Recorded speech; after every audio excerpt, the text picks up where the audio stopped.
নমস্কার। অবশেষে Indian super league শুরু হবার একটা ইঙ্গিত পাওয়া গেল। গতকাল প্রেস বিজ্ঞপ্তি জারি করেছে অল ইন্ডিয়া ফুটবল ফেডারেশন এবং মোটামুটি 15ই ফেব্রুয়ারি থেকে এই লিগ চালু হবে বলে একটা সংকেত পাওয়া গেছে। এবং ক্লাব জোটগুলির যে দাবি ছিল যে এই টুর্নামেন্টের আয়োজক অল ইন্ডিয়া ফুটবল ফেডারেশনকেই হতে হবে, সেটা মান্যতা দিয়েই এই বিজ্ঞপ্তি হয়েছে। তবে তাদেরও কিছু শর্তাবলী রয়েছে যেটা ক্লাব জোটগুলির পক্ষে এখন একেবারে সেটা উড়িয়ে দেওয়া সম্ভব কিনা আমি জানি না। কিছুটা জায়গা সেখানে রয়ে গেছে, তবে আগামী দু একদিনের মধ্যেই এই লিগের সূচি প্রকাশ করা হবে বলে অল ইন্ডিয়া ফুটবল ফেডারেশনের পক্ষ থেকে জানানো হয়েছে।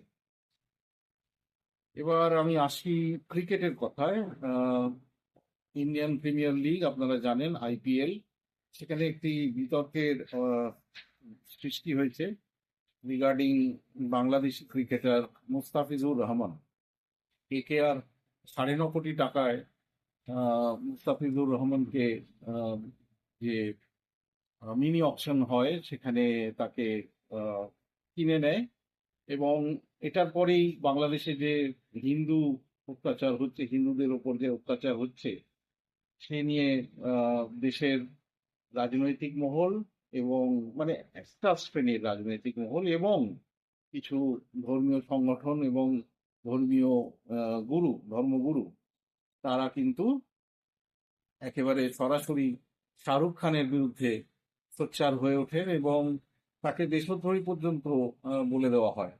এখানে আমার একটা জিনিস বক্তব্য আছে যে এই যে প্লেয়ার ড্রাফটিং, এই প্লেয়ার ড্রাফটিং তো শাহরুখ খান নিজে করেননি। প্লেয়ার ড্রাফটিংটা করা হয়েছিল বিসিসিআইয়ের পক্ষ থেকে।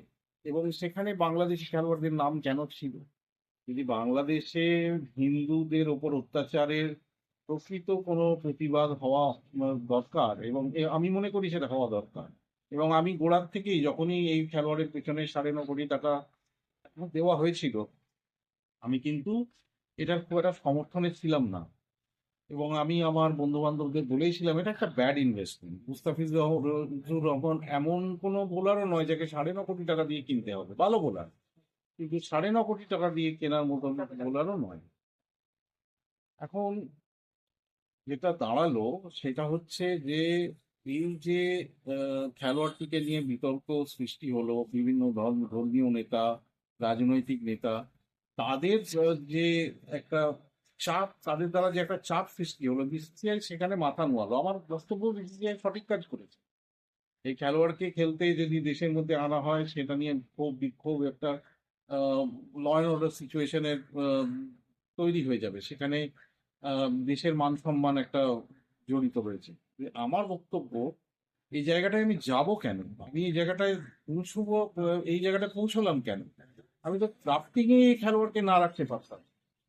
যখন পাকিস্তানি খেলোয়াড়দের আমরা রাখি না প্লেয়ার ড্রাফটিং এ, তো বাংলাদেশিদেরও রাখতাম না। বাংলাদেশে তো গত বছর থেকেই হিন্দুদের উপর অত্যাচার, বা কয়েক বছর ধরেই হিন্দুদের উপর অত্যাচার সংগঠিত। তাহলে দাঁড়িয়ে আমি হঠাৎ করে এবছরটাকেই বেছে নিলাম কেন? তাও খেলোয়াড়টা একটা দলে নাম লিখিয়ে ফেলার পরে। আপনি চিন্তা করুন, আজকে শাহরুখ খানকে দাগিয়ে দেওয়া হচ্ছে দেশদ্রোহী বলে। এই খেলোয়াড়টির বেস প্রাইস তো 9.5 কোটি ছিল না, এ তো বেস প্রাইসে কেনা হয়নি। এই খেলোয়াড়টির পিছনে তো আরো বহু দল তারা বিট করেছিল। যদি আজকে অন্য কোনো দল যার মালিক শাহরুখ খান নন, তারা যদি কিনতেন, তাহলে কি ধর্মীয় কারণটাই বড় হয়ে দাঁড়াতো? শাহরুখ খানকেই সবসময় কেন টার্গেট করা হয়? আমি তো এটা বুঝতে পারছি না।